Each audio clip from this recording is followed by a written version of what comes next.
দেশত জুলাই আগস্টত বৈষম্য বিরোধী ছাত্র আন্দোলন শুরু হলে ধীরে ধীরে আন্দোলনত অংশ লয় থাকে বিভিন্ন শ্রেণী পেশার মানুষজন। আর দেশের মানুষের প্রতি তৎকালীন হাসিনা সরকার এবং তার প্রশাসনের ভয়াবহ রূপ দিকে বিদেশত অবস্থানরত বাংলাদেশি প্রবাসী হল আন্দোলনত ফাঁড়ি ফেরে। বাংলাদেশের ছাত্র জনতার আন্দোলনের একত্রতা ঘোষণা করে আরব আমিরাতত বিক্ষোভ মিছিল করে বাংলাদেশি হলে।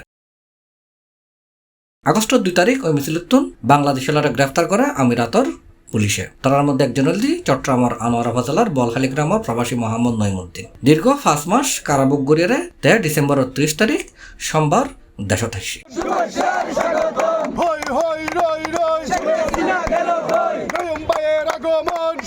আর নঈমুদ্দিনুর বাংলাদেশত আগমন উপলক্ষে চট্টগ্রাম শাহ আমানত বিমানবন্দরত তারে সংবর্ধনা দিয়ে আনোয়ারা উপজেলার পক্ষে গিয়াসউদ্দিন, এনামুল হক, মোহাম্মদ মিজান, নুরুল হক, নুরুল আলম সহ আরো বহুত কি হয়।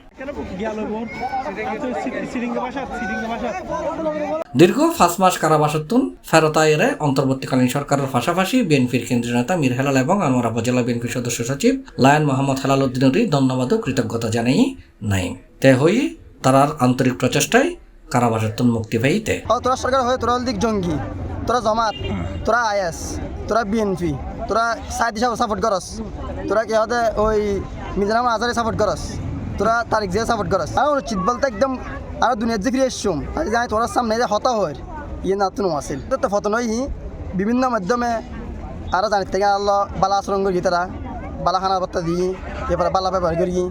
হয় ডক্টর ইউনুস কেন আছে বালা আছে, যখন নোবেল জয়ী তার নাম আমরা বেয়ানো জানি, তাই বালা মানুষ এলে তো তারপর আমরা বুঝতে কি ডক্টর ইউনুস সরকার আসি। তার 5 মাস একদিন আর জেলে তারা হারাই লাস্ট পর্যন্ত আর না পারি আমি যেভাবে তারা রিকুইজ করি আর এটা তো বাংলাদেশ সরকারের রিকুইজ করি, বর্তমান সরকার আসিফ নজরুল স্যার রিকুইজ করি এরা এখন রিকুইজ করার হার না আজি আই তোর সামনে হতহত্যারির এবং আর ফ্যামিলির সাথে এবং আর আত্মীয় স্বজনের সাথে এবং আর পশ্চিম বোয়ালিয়া নুনের ফাড়া ভবের সংগঠন যে ফোলা পয়েন্ট আছে যে মানুষ তার সাথে বেঙ্গল হতহত্যারির আই যে 2 বছর থাকি 9 বছর আর বহুত বিজনেস আছে আর 5 মাসে 1 কোটি টাকা দিলির সঙ্গে আমার সরকার যদি রিকুইজ করে আমার সরকার যদি অনেক দিল ধরি এরা যদি রিকুইজ করে তেলনি এটা মানুষের হতাও নেই। রিকুইজ করতে অবশ্যই আর 15 আর জায়গা যাই ব্যবসা বাণিজ্য করে আর পুরো ফ্যামিলি আত্মীয় স্বজন এবং কি আর ফারা বেশি আর যে বাবা আগে জিল্লে চাই এখন চাইতে। ইন্দি 5 মাস কারাবাসের পর প্রবাসী নাইমুদ্দিন দেশত আইলি চট্টগ্রাম শাহ আমানত বিমানবন্দরত পৌঁছিলি। তার স্বজন এবং এলাকাবাসীর মাঝে আবেগঘন পরিবেশও সৃষ্টি হয়। এই সময় পরিবারের সদস্য কান্নাত ভাঙ্গি পড়ে। C+ TV Chittagong.